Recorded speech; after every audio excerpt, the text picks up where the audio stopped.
4 PM news network में दोस्तों आपका स्वागत है। मैं हूं आपके साथ राशिद ज़हीर। महाकुंभ की बातों से अगर बाहर आ गए हों और देश के अंदर केजरीवाल कहां कूद रहे हैं, कहां फांद रहे हैं, किसकी सरकार बन गई हो, कुछ हासिल आपको और मुझे होने वाला ज़्यादा नहीं है। आपको और मुझे कुछ हासिल होता है तो तालीम से, सुरक्षा, स्वास्थ्य, सड़क, आमदनी, रोज़गार से। इन तमाम चीज़ों के पीछे जुड़ी हुई है बात रुपया। उसके हालात क्या हैं, आप इसे बिजनेस चैनल मत समझिएगा। मैं सिर्फ आपको अपनी और आपकी चिंता जो होनी चाहिए उस तरफ आपकी नज़र को अग्रसर करने के लिए हाजिर हुआ। आप उम्मीद कर सकते हैं कि भारत की सरकार जो रिजर्व में हमारे डॉलर्स रखे हुए हैं उनको बेच करके रुपया खरीद रही है। जानते हो क्यों?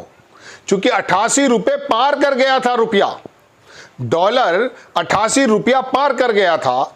बेइज्जती फजीहत ना हो, बिलियंस ऑफ बिलियंस डॉलर को बेचना पड़ रहा है रुपया खरीदने के लिए। और दूसरी बात दोस्तों, इससे क्या होता है, 1-2 मिनट 4 मिनट आप प्लीज मेरे साथ बने रहिए। मैं एक बहुत अच्छे अंतर्राष्ट्रीय पत्रकार हैं, भारतीय हैं, इनकी मैं 1-2 बात आपको सुनाना चाहता हूं। लेकिन उससे पहले मैं आपको यह दिखाना चाहता हूं दोस्तों कि ये हमारा जो लिखा हुआ है, RBI reserve bank of India sold at least 4 billion to prop up rupee traders से 4 बिलियन ज़्यादा खर्च करने पड़े रुपया खरीदने के लिए, ताकि हमारा ये 88 रुपये का जो कैप लग चुका है, जो माथे पे तमगा लग चुका है मोदी की सरकार में, ये और ज़्यादा ना चला जाए। इससे क्या फ़र्क पड़ता है वो मैं आपको कई एपिसोड में बता चुका। लेकिन बर्बादी के कगार पे जाने से पहले थोड़ा ये तो जान लो कि तुम्हारा और मेरा मर्ज क्या है। अगर हिंदू मुस्लिम मस्जिद मंदिर केजरीवाल ममता की लड़ाई में रहे तो इनके घर, इनके अकाउंट्स, इनके बच्चे सब सेटल हो चुके हैं। आपको और मुझे अपनी चिंता करने की ज़रूरत है। मुलायम सिंह का लड़का किसी मुसलमान के घर में आके रोटी नहीं देगा। मोदी जी के तो बच्चे नहीं है, लेकिन अमित शाह का बेटा तुम्हारे घर में आके बिजली नहीं जलाएगा। मान लीजिए मेरी बात, ये सब एक थाली के चट्टे बट्टे हैं। आपको और हमें अवेयर होना पड़ेगा, और अवेयर होना पड़ेगा कि मेरे देश की अर्थव्यवस्था क्या है। इसमें कोई दो राय नहीं कि बहुत सारा गोदी मीडिया या पत्रकार एजेंडे चलाते हैं, लेकिन वो एजेंडे आपस में आप लड़ा कर देखिए, सच्चाई निकल करके सामने आ जाएगी। जब गोदी मीडिया एक सवाल करने को तैयार नहीं है मोदी सरकार से, और विपक्ष के लोग सवाल कर रहे हैं या इंडिपेंडेंट पत्रकार सवाल कर रहे हैं, तो इन दोनों को कंपैरिजन कर लीजिए। अकले सलीम दिमाग है, अगर वहां गोबर नहीं भरा है तो अंदाजा कर लेंगे। यू कैन जज इजिली आफ्टर शॉर्ट कम्युनिकेशन के what is the real condition of the India, क्या कंडीशन है हमारी। चलिए खैर, मैं आपको दिखाता हूं दोस्तों। एक साहब ने लिखा इसके बारे में कि दिल्ली के चुनाव भूल जाइए, चुनाव वगैरह का अब कोई मायने नहीं रह गया है। असली खबर इन 2 तस्वीरों में है, दूसरी तस्वीरें मैं बाद में दिखाऊंगा। शेयर बाजार खुले अभी 2 घंटा नहीं हुआ, ये आज ही की बात है।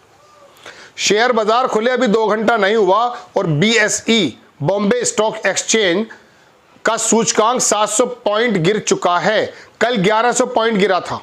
कई लाख करोड़ रुपए का फ्लक्चुएशन हो गया था शेयर बाजार में। ट्रंप ने एक ही ऐलान कर दिया था, स्टील पर 25% टैरिफ लगाने की बात की। 61% जो स्टील पैदा करता है चीन करता है, और सबसे ज्यादा कंजम्पशन भी उसी पे है। लेकिन वो जरा सा स्टील पैदा करके जो दुनिया भर में टैरिफ लगा रहा है, वो उससे हमारी शेयर बाजार लुढ़कने को तैयार है। नीचे लिखा है कि पिछले 6 दिनों से ये सूचकांक 3000 पॉइंट गिरा है। इन 6 दिनों में बाजार से 250 बिलियन अमेरिकी डॉलर हवा हो गए। 250 बिलियन, 1000 बिलियन का 1 ट्रिलियन होता है जनाब, पौंड ट्रिलियन। हमारी पूरी अर्थव्यवस्था 3.5 ट्रिलियन की है।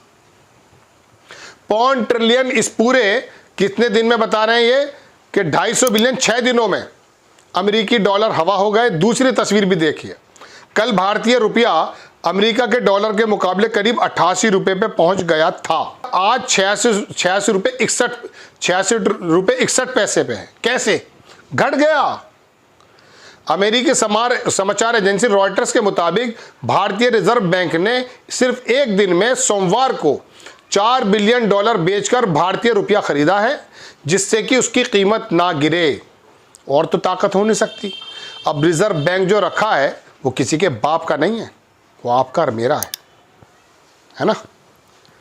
और ना गिरे, एक दिन में $4 बिलियन बेच डाले, ये $4 बिलियन पानी में फेंकने के बराबर हैं, क्योंकि रुपए जिस दाम पर खरीदे हैं जाहिर है उनकी असल वैल्यू उससे बहुत कम है। और फिर कब तक डॉलर बेचकर रुपया खरीदोगे? 1 महीना 6 महीने, जिस दिन डॉलर बेचना बंद उसी रुपया 100 पहुंच जाएगा। नौकरी नहीं है, उद्योग ठप हैं, दुकानदार तिराही कर रहा है, किसान आत्महत्या कर रहा है, शेयर बाजार ध्वस्त हो रहा है, रुपया फेल हो चुका है और मोदी अडानी की गर्दन बचाने अमेरिका गए हैं। ये जो नीचे लिखा है कि शेयर बाजार हो गया, दुकानदार तिराही, वो तिराही नहीं कर रहा है, वो तो राम राज्य के इंतजार में मोदी कर रहा है।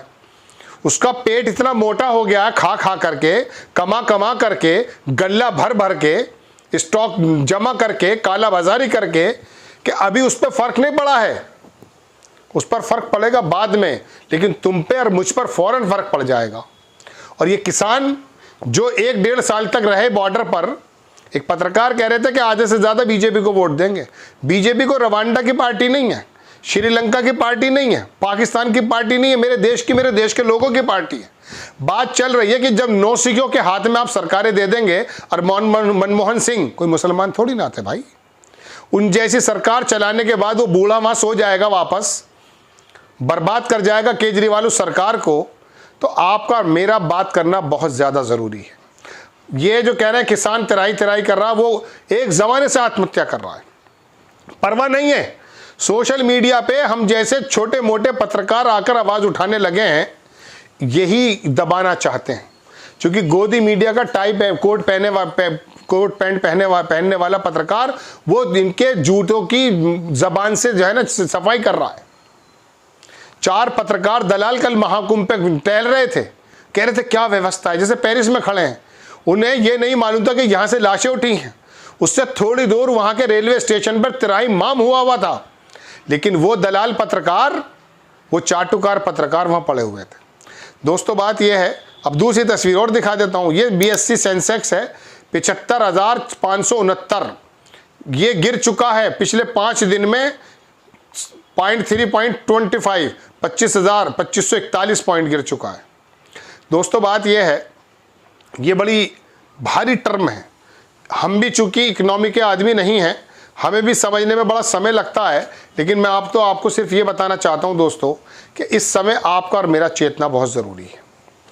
अगर हमें डॉलर बेच के रुपया खरीदना पड़े तो कब तक खरीदेंगे आप? क्या हालात होने वाले हैं हमारे एक्सपोर्ट, हमारे इंपोर्ट के हाल ये हैं जो हम डॉलर्स में करते हैं कि हमारा बहुत सारे देशों से इंपोर्ट बहुत ज़्यादा और एक्सपोर्ट बहुत ना के बराबर है। एक अमेरिका में 80 बिलियन का था, वहाँ पर जाके ट्रंप ने कह दिया कि साहब ज़रा बढ़ाइए। अब जाके वो ले आएंगे वहाँ से विमान, हथियार, देख लीजिएगा खरीदारी बढ़ जाएगी। आपको खबर कैसी लगी अपनी राय कमेंट्स बॉक्स में ज़रूर दीजिए। चैनल को सब्सक्राइब कीजिए, शेयर कीजिए। नेक्स्ट टाइम मैं किसी खबर के साथ हाजिर होता हूँ। जय हिंद।